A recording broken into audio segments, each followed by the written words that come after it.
Sekarang ini, nemuin fakta psikologi di internet, itu tuh gampang banget. Gak perlu baca artikel ataupun buku penelitian, cukup buka TikTok atau Instagram. Udah banyak fakta psikologi yang bisa kita dapetin. Tentu saja ini adalah hal yang menarik, terbukti dari banyaknya like dan komentar di video-video itu. Tapi meskipun kelihatannya relate dan bisa bikin banyak orang langsung ngerasa ini mah gua banget, sayangnya banyak yang salah atau seenggaknya kurang informasi. Lah kok bisa le? Nah di video kali ini gua bakal nyoba bahas kenapa fakta psikologi di internet itu sering menyesatkan. Ya banyak orang yang mikir psikologi itu soal baca kepribadian orang atau nebak isi pikiran mereka. Padahal psikologi lebih dari itu. Psikologi adalah ilmu yang mempelajari pikiran, perilaku, dan proses mental manusia. Dan ini didasarkan pada penelitian ilmiah. Dalam psikologi ada banyak cabang tuh, kayak psikologi klinis, sosial, perkembangan, atau bahkan psikologi industri. Ya intinya psikologi itu nggak bisa asal tebak aja, atau cuma didasarin sama pengalaman pribadi. Nah kalau gitu, kenapa fakta psikologi yang gak jelas sumbernya ini malah bisa nyebar di internet dan dipercaya banyak orang? Media sosial tuh gak peduli kontennya benar atau salah, yang penting kita betah buat scrolling terus. Konten yang naik itu bukan didasarin sama kualitas atau kebenarannya, tapi dari jumlah engagement, kayak like, komen, dan share. Konten di sosmed biasanya dikemas dengan informasi yang singkat dan gampang buat dicerna. Masalahnya, manusia cenderung lebih suka sesuatu yang simpel dan mudah buat dipahami, meskipun belum tentu itu benar, daripada sesuatu yang kompleks dan butuh usaha buat memahaminya. Ya makanya konten misinformasi kayak gini malah lebih gampang buat viral. Misalnya, ada video yang nyebut fakta psikologi. Orang yang like, komen, dan share adalah orang yang murah hati. Ya padahal ini cuman akal-akalan pembuat kontennya aja, biar dapat banyak interaksi. Secara alami, kalau kita dapat informasi, kita cenderung nyari yang sesuai sama kepercayaan kita daripada yang bertentangan. Nah ini disebut dengan confirmation bias. Ya tapi nggak semua orang sadar soal hal ini. Makanya daripada ngecek kebenarannya, banyak yang malah nyari informasi buat memperkuat kesalahpahaman mereka. Contohnya, ada tulisan yang bilang orang yang sering begadang itu pintar. Ya bisa aja benar kalau begadangnya buat belajar ujian. Tapi kalau begadang cuman buat main game, ya itu namanya nyari penyakit.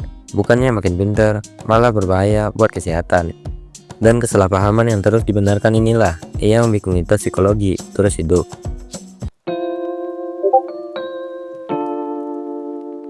Semakin sering kita melihat informasi, semakin besar kemungkinan kita percaya bahwa itu adalah hal yang benar, meskipun sebenarnya itu hal yang salah. Kalimat barusan kedengeran kayak fakta psikologi di TikTok kan ya? Tapi tenang aja, fakta ini gua dapat dari sumber yang kredibel. Oke, kembali ke yang tadi. Contohnya kayak pernyataan, kalau ada orang yang menatapmu, lihat aja sepatunya, mereka bakal merasa tertekan. Nah pernyataan kayak gini banyak banget nyebar di internet. Ya emang kedengarannya keren, tapi nggak jelas kebenarannya. Bayangin aja kalau lu jalan sendirian di malam hari, terus ketemu begal nih, lalu percaya trik ini dan malah natap sepatunya. Ya yang ada lu makin bahaya. Tapi karena informasi kayak gini sering banget muncul di internet, orang jadi percaya.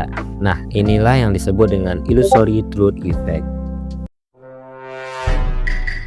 Walaupun TikTok atau platform lain udah berusaha banget nih ngehapus informasi yang misleading, masih banyak banget yang lolos. Soalnya siapa aja bebas buat konten ya kan. Kalau yang buat emang dari psikolog atau seenggaknya orang yang ahli di bidangnya, ya wajar aja kalau dipercaya. Tapi ironisnya, konten dari sumber yang kredibel malah sepi coy. Sedangkan informasi yang gak jelas, misalnya quotes soal depresi yang mungkin aja ditulis sama anak-anak SMP yang baru puber, justru rame ditonton. Di psikologi, setiap manusia itu unik. Karena kita tumbuh di lingkungan yang berbeda, pola asuhnya juga beda-beda. Yang pada akhirnya bikin kepribadian setiap orang itu juga bakal beda-beda juga.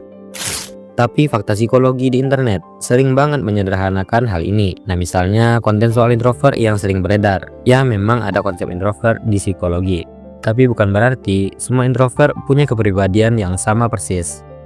Di media sosial, ini terlalu sering disederhanakan. Seolah-olah semua introvert tuh begini atau begitu, padahal kenyataannya nggak sesederhana itu. Pertama, periksa dulu sumbernya. Cek dulu nih, apakah pembuat kontennya emang punya keahlian di bidang psikologi atau cuman orang random aja nih yang iseng bikin konten. Ya sebenarnya nggak masalah juga kalau yang bikin bukan orang yang berlatar belakang psikologi, asalkan informasi yang disampaikan didasarkan pada sumber yang jelas dan kredibel. Wait, what is emotion? Kedua, jangan gampang percaya dengan pernyataan yang terkesan terlalu simpel, karena psikologi itu ilmu yang kompleks, jadi nggak bisa disederhanain gitu aja. Jadi kalau ada orang yang bilang orang introvert pasti begini atau orang cerdas selalu begitu, ya besar kemungkinan itu sudah mengalami penyederhanaan berlebihan dan udah nggak sepenuhnya akurat tuh. 3. Pastiin kebenarannya, karena nggak semua konten psikologi di internet itu salah.